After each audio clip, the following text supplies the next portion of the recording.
සමහර මිනිස්සු ඉන්නව නේද ඔය මූණක් දිහා බලලවත් hina වෙන්නේ නැති. ඔය බුම්මගෙන ඉන්නවා කියලා කියන්නේ.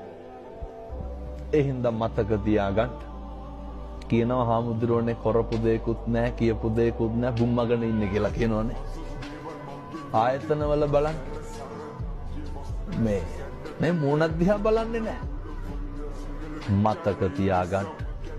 තමන් උපමා කරගන්න. කවුරු හරි මම දිහා බලලා රැව්වනම් අපිට දුක නැද්ද? එහෙනම් අපි මොකද කරන්න ඕන? කවුරු දිහා බලලා රවණ එක නවත්තන්න. අපි අසතුටු නැද්ද අපි ගැන තැන් තැන් වල කේලම් කියනවනම්? අපි අසතුටු නැද්ද අපි ගැන ඔය මිනිස්සු කියනව නේද පද හදනවා කියලා. ඕක කරනකොට අපිට දුකයිද සතුටයිද? අපිට දුකයි.